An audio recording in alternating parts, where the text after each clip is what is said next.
Hello and welcome. This is Cheryl. Thank you so much for joining me today. In this video, I'm pulling out the Spellbinders Glimmering Peonies hot foil plate as well as the coordinating stencil again. I've already done a video with this, but I just couldn't stop thinking about it. I've been wanting to color or to foil on colored cardstock lately, so I have some Spellbinders Indigo cardstock here and I'm using some prism foil on top of it. I have my glimmering machine. It's already hot and ready to go. I layered my plate with the pattern side up, the foil with the pretty side facing the plate, and then my cardstock and plates on top. Press the timer button, and once that has gone through, I put it through my Spellbinders Platinum 6 machine for the pressure. You need both the heat as well as the pressure. And look at that gorgeous image on the navy there. I think it's absolutely beautiful. Now, I always love using the extra cardstock with my solid hot foil plate. So we're going to do that right away while the machine and everything is hot. I've got some hammer mill cardstock that I'm doing this on. Now, my solid hot foil plate is just slightly smaller than that Glimmering Peonies plate. So I'm not going to get the full image. I've got as much as possible on there. So what I'm going to do with that, and I typically use that to do mats for cards or for die cutting or whatever, I'm going to put it aside and I'm going to create a third bonus card with it so that if you didn't want to use it as a mat, just an idea of what you could use with it. For my stencil for this particular image, I'm using some white pigment ink, and then I'm going to color the image with some Cloud 9 interference inks. I've used these many times before, and I have a playlist with different videos using them. They're an ink pad that has some dye and pigment properties, and they show up differently on light than they do on dark. So they're going to show up differently on the white pigment ink than they do on the indigo cardstock. And I love the difference between the two. And I always love putting them on the same image so you really get to see those qualities there.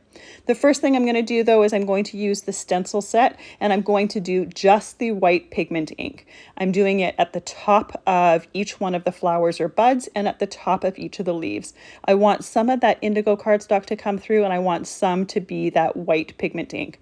I'm going to do all of the stencils at once, and then I'm going to use an embossing tool and heat set that ink just to make sure that it's good and dry and set, and it's not going to transfer when I go to use my Cloud 9 interference inks.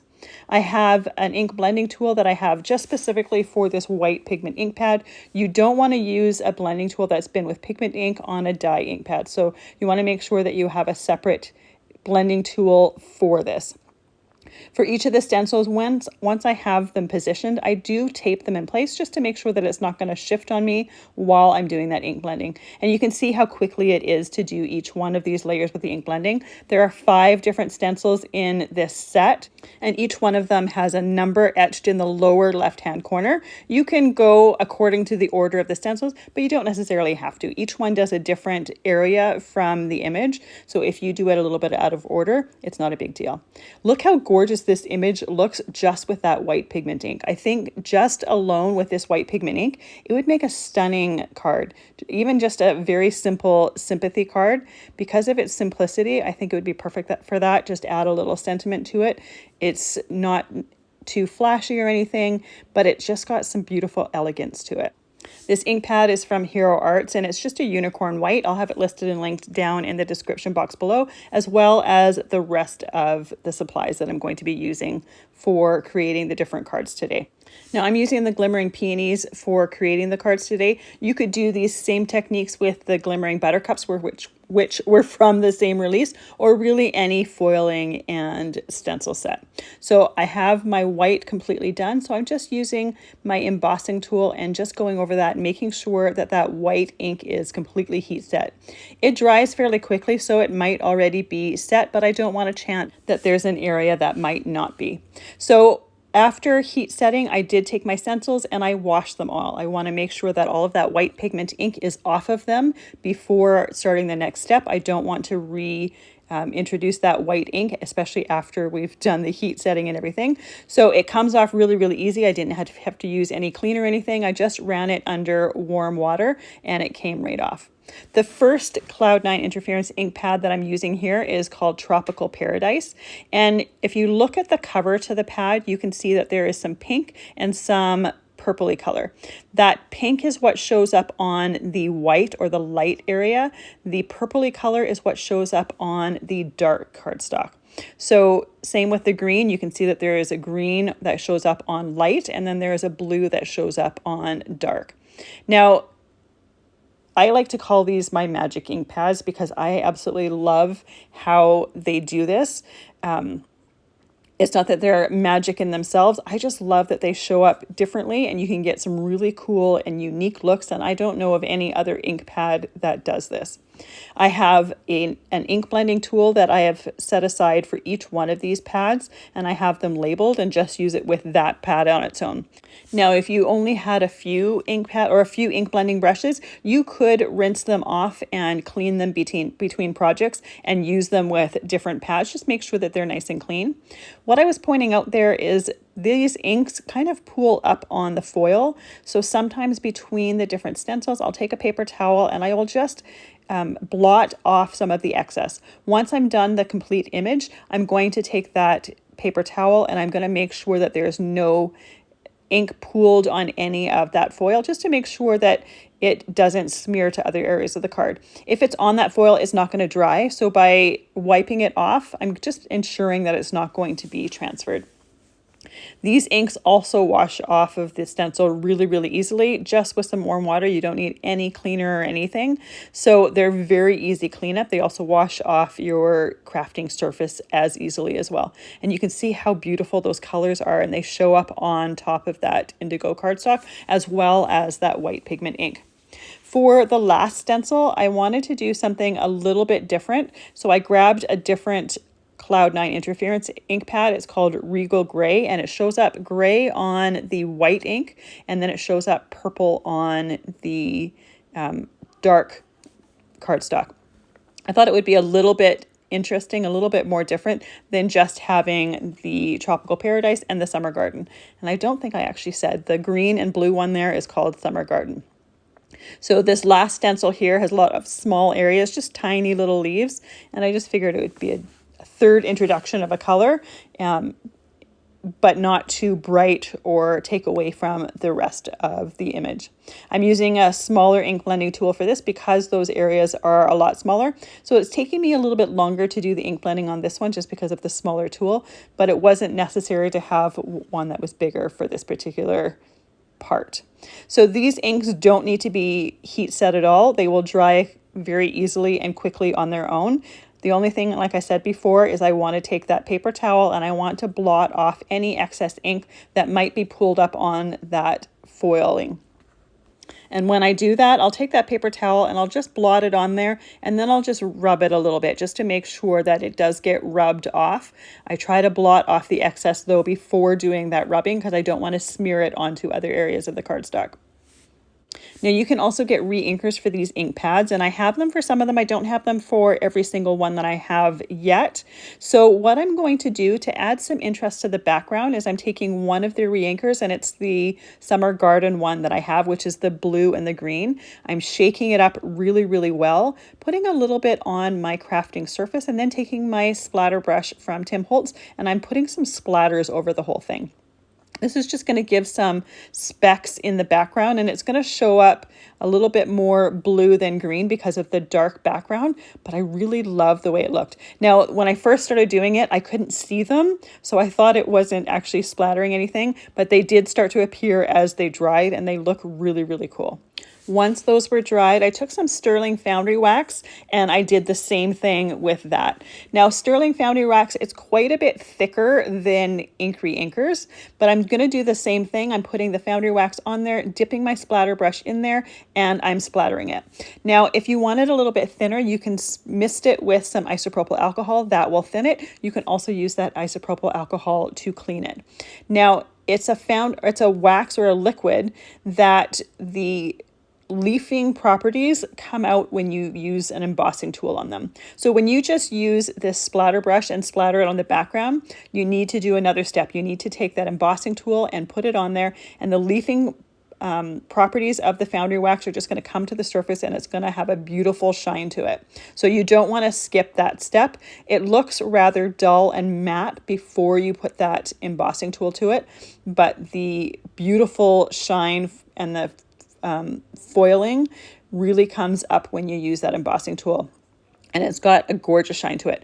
Foundry wax comes in 4 different colors. I'm using the sterling one here, which is a silver tone. I'm going to use one of the other ones for my next card. It can be used in a few different ways, but I really love using it for doing splatters on cards because it's a very fine splatter, but there's nothing that I know of that has that same leafing shine that it has. So you have to use it with the embossing tool. It's not going to have the same look without it, but it looks absolutely gorgeous. And it really adds a lot of interest to that background and just gives it some more texture. So with that one done, I'm going to put that aside and I'm going to start working on the image piece for my second card. For this one, I decided to use just the stencil for the Glimmering Peonies foil plate on its own. I didn't want to use the foil plate with the stencil. I wanted to see what the image would look like completely on its own. Kind of like no line coloring, but this is stenciling without the foiled outline. I love the simplistic look of it. Again, you're going to use the stencils in exactly the same way. The only difference here is rather than lining up with an image, what I did was I lined up my stencil with the top left corner of my piece of cardstock. And then after that, I did the same thing. There's a few times that I had to just adjust the stencil a little bit, but because I could see when I lined it up with the top left corner that it wasn't exactly aligned with other pieces that it was supposed to coordinate with. But it's really easy to see any of the areas that you need to adjust. For this one here, I'm using Shaded Lilac and Villainous Potion Distress ink for the peony blooms. And then for the greens, I'm using Bundled Sage and Peeled Paint. I'm starting at the bottom of the blooms as well as the bottoms of the leaves and stems and making the darkest color of ink there. I'm making sure that it has a lot of contrast between the dark and the light. When I did the first color, I went about 2/3 of the way into the petal or the bud and then got really light-handed with my embossing tool. I wanted to have a big contrast between the dark and the light. And then I went in with the darker color and did just about 1/3 of the way up. So I have some of that really deep color in the base of the petals and the buds, but I still see the other color, the lighter shade, and don't completely cover that up. You could do this as well with just one color of ink pad, being a lot more heavy-handed on the base of the petal or the base of the bud, and then very light-handed towards the top. I already have the 2 different colors, so it's really easy to do that. But if you have a limited supply of colors, just use those colors in a different way with your blending brushes being light-handed and heavy-handed, and you can get a very similar look that looks like you've used more colors than you've actually used. Another thing that you could do is you could use a little bit of a different color tone. Here I'm using 2 purples for these petals, but you could easily use the first color as a pink and the second color as a purple, and then get some beautiful color blending with that and basically create a new color for it. And it's a great way to expand your ink color options by doing that. And it's also a great way to expand your color palette and look like you have more colors than you do. Another thing you could do is you could do one color at the bottom of the petal or base of the petal and then another color from the top of the petal and then blend your colors like that. So you can get really creative if you don't have a whole lot of colors in your stash, and the options are endless that way. I absolutely love the way this is starting to turn out without having the outline from the foiling there. It definitely gives it a bit more of a softer look to it. And I really, really like it. And you can see how easily this image is coming together. And these stencils are very, very easy to line up with each other. Now this one here is the 4th stencil. For my 5th one, to add a little bit of color interest to the greenery, because the last one, the 5th one, is all greenery, I'm going to start off with the peeled paint for the whole thing and do a light coat. And then I'm going to pull in some tumbled glass and do that tumbled glass at the base of the leaves. And it's just going to add a little bit of a blue tone, very similar to what I was talking about for the petals. It's just going to add a little bit more interest and, like I said, a little bit of a different color tone to it. And I really love the look that you get when you peel or when you mix the bundled sage with a little bit of the tumbled glass. It just adds a beautiful color and creates a new one. So very, very light coat with this bundled sage. I do go into my ink pad just to make sure I have enough ink on my brush in order to fill in those areas. Now I didn't clean that bundled sage ink off of my stencil here. I figured there wasn't really a whole lot of ink there since I was being very light-handed with it. But if that's something that bothers you, you can absolutely clean it off. I didn't think I was really going to be picking up that much ink anyways. And I can tell when I'm doing my ink blending that I'm getting more blue than moving that green. But I love just the different look it gives that greenery. So with this piece completely done, I decided to also do a little bit of a different layout for my card. I'm doing 5x7 cards here because these foiling plates as well as the stencils are really a larger size. They're perfect for doing 5x7 cards. So I decided to cut this piece 3.5 inches by 7. I'm going to have 2 strips down the side of it. So it's going to fill the center of my card. For my background, I have a larger ink blending brush. This one is one that I bought many, many years ago. It's actually a makeup blending brush. When ink blending brushes first came out, I had bought these just to see if they would work. And some of them are very, very large, and I like using them for backgrounds. I just don't bring them out very, very often. So I'm starting with that tumbled glass ink. This is the same one that I used a little bit of in the leaves. And I'm starting at the outside edge, working my way in. I'm not really coloring the center of the image, but I did want to have the idea of a little bit of a colored background. I didn't want it to be completely white. I wanted to introduce some color here, but I didn't want to have enough color there so that it was going to interfere with the colors of the flowers and the greenery.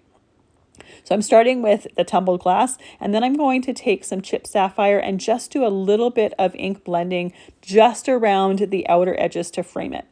For any of those areas that have a lot of white space, like that bottom there and a little bit on the top corners, I am being a little bit heavier just to fill that in. But you can see that the center of the image is still pretty much white.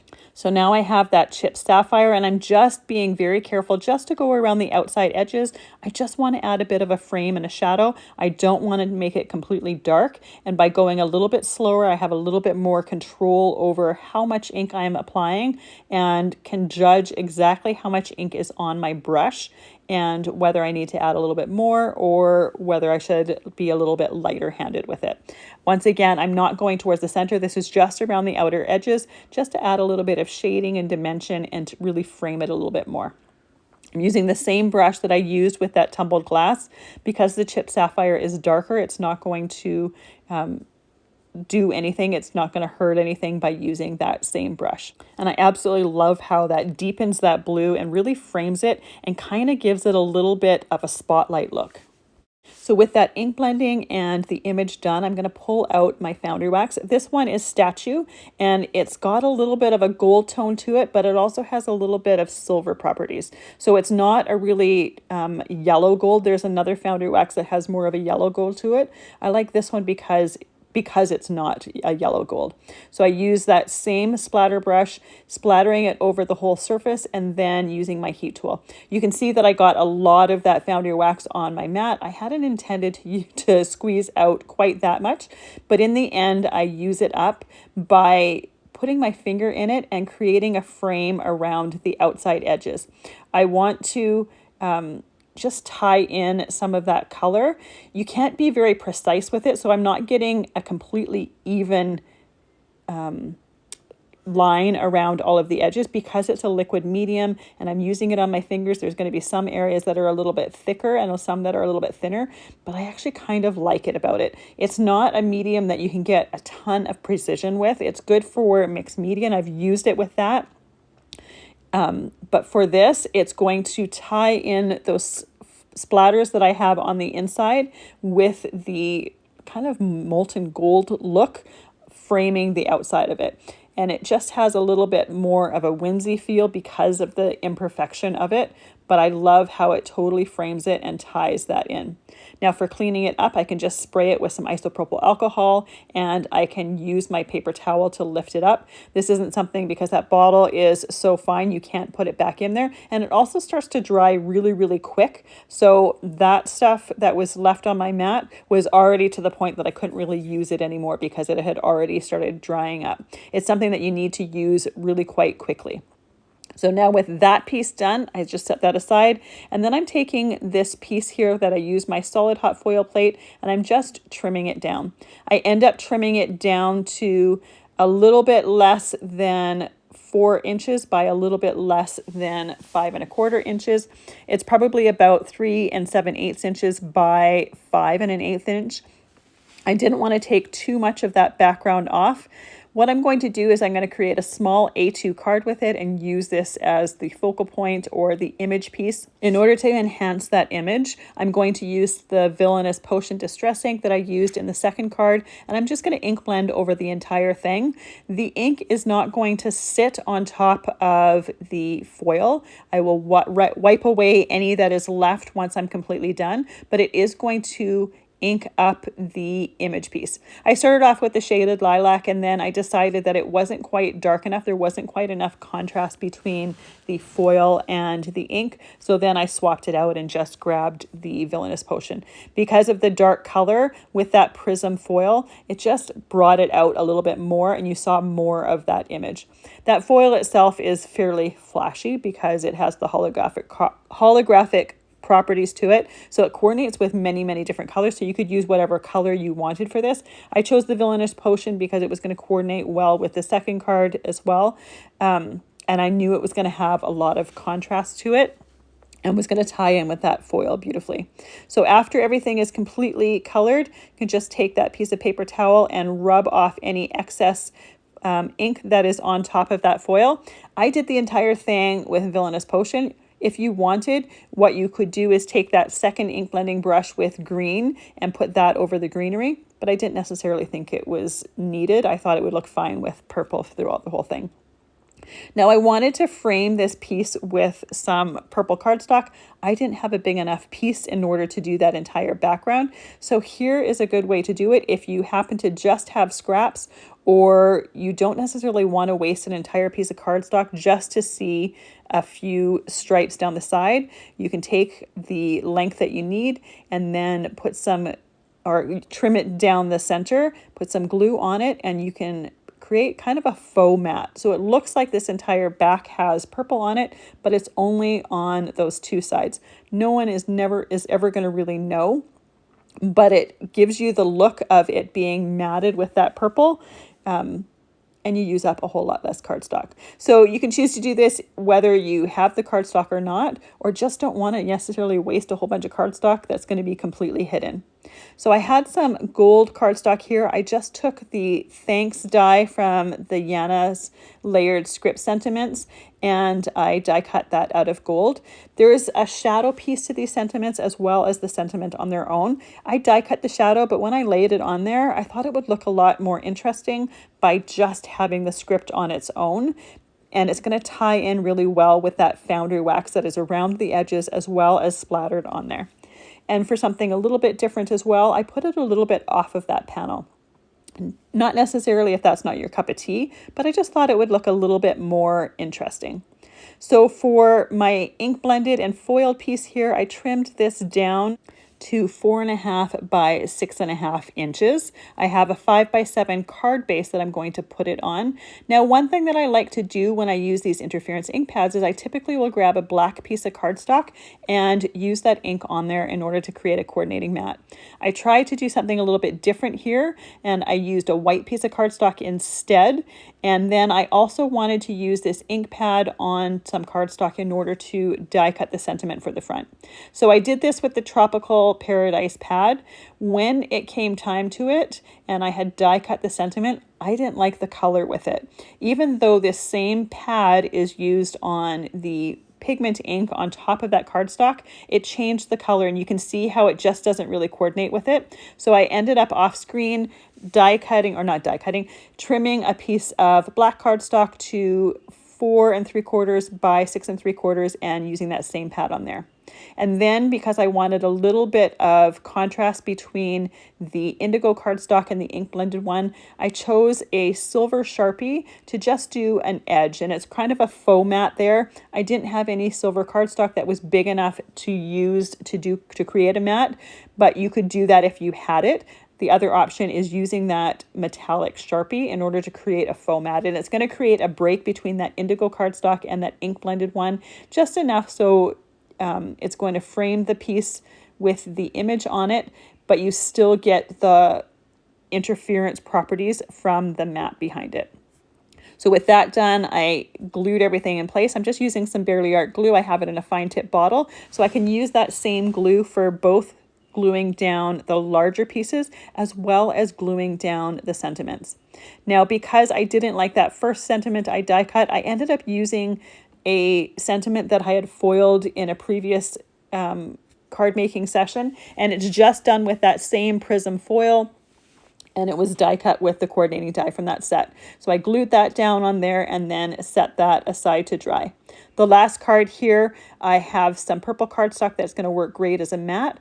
I used my die from the Yana's Layered Script Sentiments to die cut the thanks out of the center of it, and then I glued my card together, and then I will glue that thanks on the front.